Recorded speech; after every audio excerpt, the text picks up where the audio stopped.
business.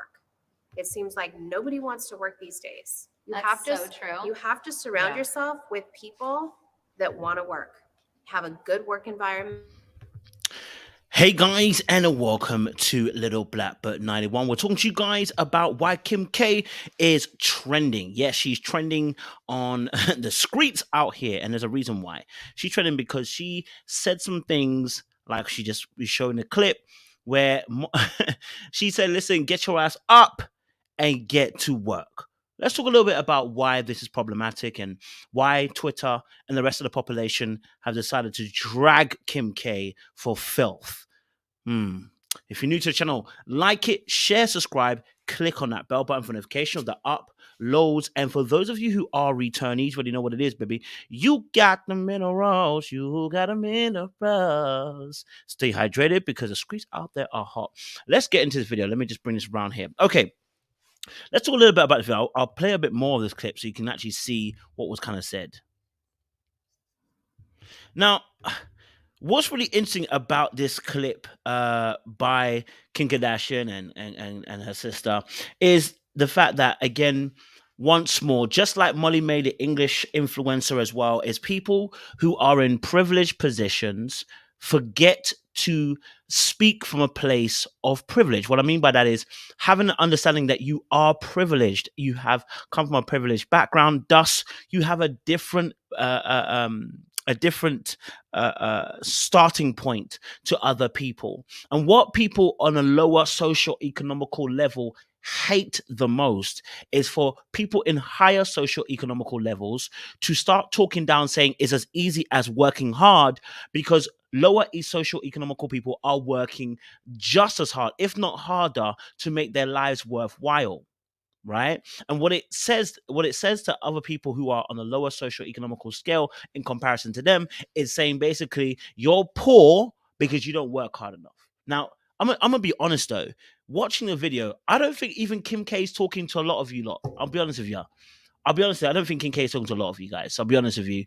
Just like the Molly May situation, I understood why people were vexed on Molly May too, because of, like I said again, context, the audience consideration, and the fact that it's going public, the message. And you have to also think as well, although I said it's probably not for us, I also have to take into account the fact that who consumes the Variety magazine? Is it rich folk, or is it those who are on a lower socio-economical status than Kim K? And to be honest, it's a lower socio-economical status from those who are Kim K. Therefore, I take back my statement about the fact the message wasn't for them, because the message is for them. Because you're speaking into Variety. You're not speaking and saying, hey, this is for certain people to take on board. It's not for everyone, right? There has to be disclaimers when you start talking about certain issues, especially of finance, money, working hard.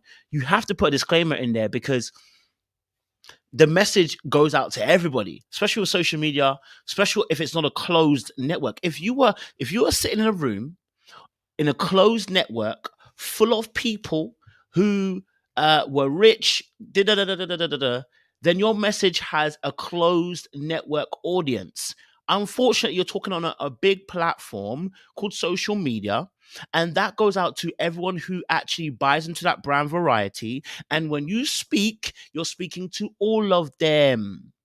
So you have to put a disclaimer out that say, hey, look, I totally understand some people, this might offend some people, but this is for specific types of people. If you are then go into it. And then also what people hate the most, especially from lower socio-economical standards, is people who do not acknowledge their privileged standpoint when they started. Now, Kim K is talking about hard work. I believe she did work hard. I'm sorry. I know some people are going to maybe not like that. Kim K has worked her socks off. Now, regardless of how she got there, whether you and I agree, okay, I don't agree with how she did, but let me tell you something. She worked her socks off. Whether she slept with somebody and got there, it's still hard work. Whether she decided to use her name to make things happen, it's still hard work. Whether she built on the brand of her father and mother, it's still hard work. But what it isn't is what people find frustrating is when you compare yourself to me. And you have to understand first and foremost is that there is always tension between lower socio-economical and a higher socio-economical status, right? There is always tension. There's envy, there's jealousy, there's strife, there is annoyance, there's pain. And the reason why is because in most times when rich people get rich, There are some levels of exploitation of those below them to get to where they get to. Thus, there is a resentment that is often left there. So when you come on the platform, a public one at that, and say you just need to work hard, when people on a lower social economical standard than you are working just as hard, if not harder, it is an insult to them. It's an insult. Okay, it's an absolute insult, right? Just like when Money May said we all have 24 hours in a day, it doesn't take into account the fact that you may have a different start point to a lot of people. Let's listen a bit more, and we'll talk a bit more. What they're talking about is actually really good. It's actually good information. Get around people that are smarter than you. Get around people that are better than you. Get around people that can do more than you. Yeah. Listen, one of the reasons why my channel started growing, I had literally 5 minutes, 15 minutes, right? I spoke to Brini Lee for 15 minutes. To this day, I still thank her. I message her like every year, like, Brini Lee, thank you so much for right? I had a conversation with her 15 minutes, bro. And I asked her, Brini Lee, when you look at my channel, what needs to be improved? She said, X, Y, Z. I said, all right, cool. X, Y, Z will be changed. As soon as I did it, my channel started growing, right? Being in a room with people better now, and I really want to get into more circles where I can be in better and bigger rooms. That's why I love when YouTube do events, because I learn from people. But being in a room with smarter, better, more accomplished people helps you grow. It's necessity. It's needed. Okay, so she's not lying there. That wasn't bad advice. The part that really pees people off is when you say just work hard, when you don't take into account something. This is why I love my Jesus, because there's a scripture in 1 Corinthians 15, I believe it's verse 12, verse 15 or 12, where it talks about, Paul says, by grace, I am what I am, but I worked harder than all of them. And that too was by grace. Okay. All right. I won't even get the scripture. I'll read it fictionally because I don't want to misquote. Right. But what he's in a sense saying here, right, is that, okay, look, I'm telling you now, I worked hard. I did. I worked hard to get to where I was. But understand there's a grace. And what we mean by grace, okay, is it's 1 Corinthians 15, verse 10. It says, but by the grace of God, I am what I am. And his grace towards me was not in vain. On the contrary, I worked harder than any of them, though it was not I, but the grace of God that's within me. There's a scripture in Deuteronomy that says, God says he gives the power to man to make wealth. So the ability to make wealth, God gives the ability to do so. So if that's God giving you the ability to do so, it is grace, which means favor. It is God's favor on your life that you're able to make this financial or to make success in the way that you're talking about, to make wealth in the way you're talking about. It is not just your skill and your talent, although you need skill, you need talent, you need hard work, you need also an opportunity, and you need grace. You need all these components to make it big. And when you fail to take into account the fact that grace has worked in your life, which is what Paul acknowledges in 1 Corinthians 15, verse 10, but by the grace of God, I am what I am. And his grace towards me was not in vain. On the contrary, I worked harder than any of them. So yes, I have the talent, but I'm going to work just as hard. And as I'm working hard, also the grace of God be upon my life, so that certain doors can now begin to open. I had a friend, and I said to her, I said to my friend, the grace of God is on your life. Whenever you do something, right, doors seem to just open for you, right? See, if you don't slow down and think as to why you are the way you are, we talk about innate traits, even why you like even what you like, why you even got this energy to be so disciplined. People forget that there's innate traits that they had when I say innate traits in the sense of you were predisposed to like certain things and do certain things. Why are certain basketball players taller than others? Why do some people grow to be bigger? Now, of course, some people overcome their deficiencies in terms of, let's say for basketball, like you're 5'10", you might overcome it, of course, but it would be better if most of the basketball players are tall.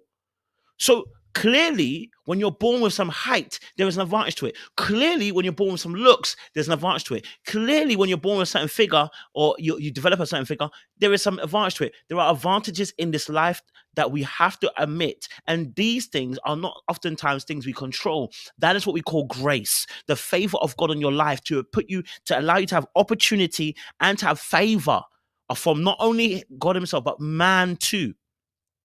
Okay, so when Kim Kardashian comes out and says you just got to work hard, it shortens the message. It's not just work hard, and that's what people get frustrated with because they're like, we're all working hard and we're not seeing the same fruits that you're seeing. Right? I want to say also this is what I don't want to be too hard on Kim because I say she's saying what I've heard a lot of motivational men talk about. If you want it as bad as you're breathing, you'll get success. What's the difference between that and what she just said?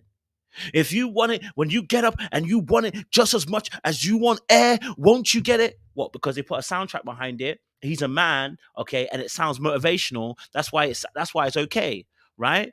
But it's the same message. Now, this also is two things. Number one, this could be because she's a woman. Let's be honest. People don't like women telling the world what to do, okay? Because a lot of us are still stuck with our misogyny slightly underneath the table, which we won't admit to. But hey, anyway, and then the second one, it could be, is that you know what? The way a message is conveyed is also going to be is also important because the receiver needs to be able to receive it well. You know, something that I've learned in the art seduction is people want to be seduced.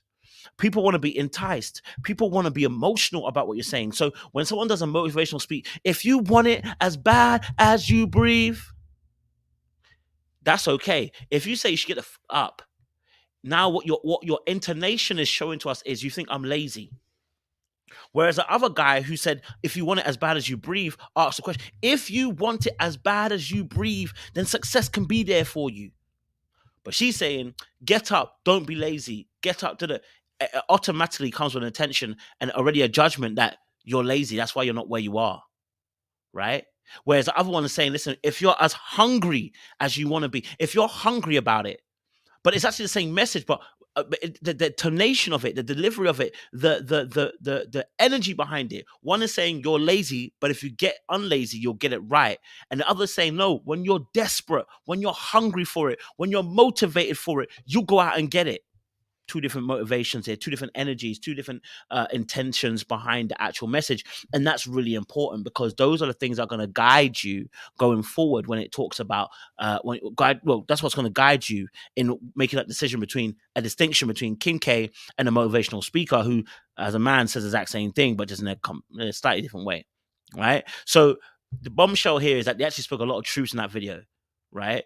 But the problem is, failure to acknowledge your position of privilege, a failure to understand the audience you're speaking to, okay, and the failure to recognize that the grace of God is on your life, that you even make this money. I don't care if Kim K is Christian or not, it doesn't make a difference. The Bible lets us know that, listen, had it not been for God, you can't make this wealth. If your breath is taken away, can you make wealth? Come on, get out of here, man.